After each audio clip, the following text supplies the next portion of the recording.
রাতারাতি কোটিপতি হলেন বাঁকুড়ার খাতড়ার রাধামোহনপুর গ্রামের রাবণ বাউরি। পেশায় রাজমিস্ত্রি, ওই ব্যক্তি মাত্র 30 টাকাতেই বাজিমাত। এই খবর পাওয়ার পর বাঁধভাঙা উচ্ছ্বাস আর আনন্দের সঙ্গেই ততক্ষণে কোটিপতি রাজমিস্ত্রির স্নায়ুর চাপ বেড়ে যায়। সঙ্গে সঙ্গে এক বুক আতঙ্ক নিয়ে যোগাযোগ করেন স্থানীয় খাতড়া থানায়। শেষমেশ পুলিশি নিরাপত্তা বলয়ে থানায় পৌঁছে হাঁপ ছেড়ে বাঁচেন ওই রাজমিস্ত্রি। খাতড়ার রাধামোহনপুর গ্রামের বাসিন্দা, পেশায় রাজমিস্ত্রি ওই ব্যক্তি রবিবার সন্ধ্যায় খাতড়া শহরের খরবন মোড়ের একটি লটারি কাউন্টার থেকে 30 টাকা মূল্যের টিকিট কেনেন। আর তার কিছুক্ষণের মধ্যে ভাগ্য খুলে যায় তার। টিকিট কিনে বাড়ি ফেরার কিছুক্ষণের মধ্যে জানতে পারেন তার কাছে থাকা টিকিটেই 1 কোটি টাকা উঠেছে। বাঁধভাঙা উচ্ছ্বাসে মেতে ওঠেন রাবণ। তবে ততক্ষণে রাজমিস্ত্রি রাতারাতি কোটিপতি হওয়ার খবর চারিদিকে ছড়িয়ে পড়ে। ফলে খাতড়া থানার পুলিশ তার নিরাপত্তার দায়িত্ব নেয়। থানায় এনে রাখা হয় তাকে। আপাতত খাতড়া থানার অস্থায়ী আস্তানায় হয়ে উঠেছে সদ্য এই কোটিপতি রাবণ বাউরি এখনো কাঁচা বাড়িতে বসবাস। বাবা, মা, স্ত্রী, এক ছেলে ও এক মেয়েকে নিয়ে তার সংসার। আগামী দিনে এই বিপুল পরিমাণ টাকা নিয়ে কি করবেন ভেবে উঠতে পারেননি বলে জানান তিনি। তবে সংসারে কিছু উন্নয়নমূলক কাজ সহ ছেলে মেয়ের পড়াশোনার কাজে ওই টাকা খরচ করবেন বলে তিনি জানিয়েছেন। কোটিপতির এক নিকটস্থ আত্মীয় কৃষ্ণপদ বাউরি বলেন, খবর পেয়ে রাবণের নিরাপত্তার কথা ভেবে পাশে দাঁড়াই। বর্তমানে আমরা খাতড়া থানার পুলিশের নিরাপত্তা বলয়ে রয়েছি। খাতড়ার খরবন মোড়ে টিকিট বিক্রেতা শিবু বাউরি বলেন, আমাদের কাউন্টার থেকে স্বল্প মূল্যের পুরস্কার লাগলেন। বড় অঙ্কের পুরস্কার এই প্রথম। স্বাভাবিকভাবেই খুব খুশি আমরা। আপনার দোকান থেকে হয়েছে 1 কোটি প্রাইস। আমি বিক্রি করেছি রাবণ বাউরিকে। আমার নাম শিবু বাউরি। মধুসূদনের এজেন্ট। ওর কাউন্টারটা আমার ভাইয়ের জন্য আমি বিক্রি করেছি ওর টিকিটটা। প্রতিদিনই বিক্রি করেন? হ্যাঁ, প্রতিদিন 365 দিনে আমি বিক্রি করি। আর আমার ভাইকে প্রথম থেকে ওই টিকিট ব্যবসায় জড়িত করেছি আমি। এই জন্যে আমি বিক্রি করেছি। কখন বিক্রি করেছিলেন টিকিট? ওই 7:20 বিক্রি করেছি। তো কালকে আমি ওকে জোর করে টিকিটটা দিয়েছি যে আমার ভাই নাই, আমার ভাইপো বিক্রি করে, তা আমি টিকিটটা তার জন্য বিক্রি করেছি। কেমন লাগছে আপনার দোকান থেকে প্রাইস হয়েছে? খুব ভালো লাগছে।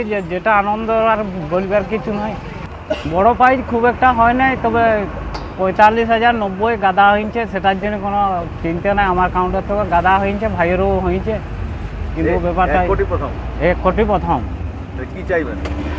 ভালো চাইবো যে যাতে আরো 1 কোটি হয়, সেইটাই চেষ্টা করব। আপনার নাম? আমার নাম শিবু বাউরি, খড়বন মোড়। কালকে রাত 7:30টার দিকে কাজ করে বাড়ি ফিরছিলাম, সেই সময় কেটেছিলাম। কী কাজ করেন আপনি? রাজমিস্ত্রির কাজ। কত টাকা দিয়ে টিকিট কেটেছিলেন?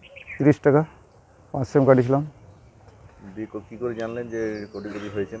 টিকিটটা কাটার পরে আমি বাড়ি যাই। বাড়িতে ওই 1 ঘন্টা পরে দেখলাম ওই ফোনে রেজাল্ট দেখে আর কি, যে আমার টিকিটে 1 কোটি লাগিয়েছিল। যার ফোনে কাটছিল সেও গেছিল? আর যার কাছে কাটা হয়েছিল সেও গেছিলো বাড়িতে। কেমন লাগছে টিকিটটা কেটে? টিকিটটা কেটে তো এখন ভালোই লাগছে, ফুর্তি ভাব লাগছে মনের মধ্যে। যে ফুর্তি একটু মতো লাগছে আর কি, আগের তুলনায়। ভয় ছিল মতো আগে। খাতড়া থানায় কি করতে এলেন? প্রোডাকশনের জন্য খাতড়া থানায় আসছি। ওই যেটা ভয়ের মধ্যে বাড়িতে থাকলে সেফটি থাকবো না আর কি, সেই জন্যই থানাতে এসেছি। থানাতে ওই পুলিশ প্রোডাকশন নিয়ে আসছি আর কি। টাকাটা পেয়ে কি করবেন ভাবছেন? টাকাটা পেয়ে ওই মেয়ে ছেলের পড়াশোনা আর একটা ঘর বাড়ি করতে হবে একটু। সামাজিক কাজ? সামাজিক ওদিকে কোনো চিন্তা করি না, তো পরে দেখব। কোথায় কেটেছিলেন টিকিটটা? আমাদের খাতড়া খড়বনের মোড়ে। আপনার নাম? রাবণ বাউরি, রাধামোহনপুর। খুবই ভালো লাগছে। প্রথম ওনার ভয় ছিল, আমরাও ভাবলাম যে না যাওয়া যাক, ওকে একটু প্রোডাকশন দিতে, যাতে না ওর ভয়টা কাটে। তার জন্যই আমরা থানার দিকে এলাম। কে হয় আপনার? আমার সাড়ু ভাই হয়। আপনি খবর পেয়ে এসেছেন? হ্যাঁ, খবর পেয়ে কাল রাত্রিতে এসেছি। মোটামুটি 10:30টার মধ্যে আমি থানা আসি প্রথমে। এইখানে সব কিছু করার পর আমরা থানা থেকে নিয়ে যাওয়া পর ওকে প্রোডাকশন করে থানাতে আসি, খাতড়া থানাতে। কতটা খুশি আপনাদের পরিবার? খুশি তো খুবই, যে একটা গরিব মানুষ 1 কোটি টাকা পাওয়া একটা খুশির বিষয় অবশ্যই। আপনার নাম?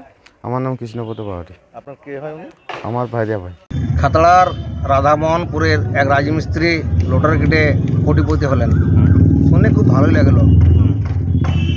তো অনেকে নেশারও বসে লটারি কেটে অনেক সর্বশান্ত হয়েছেন, প্রতি নজরে এটা দেখা যায়। আপনার নাম? আমার নাম সোমনাথ মাঝি, ইন্দপুর, বাংলা।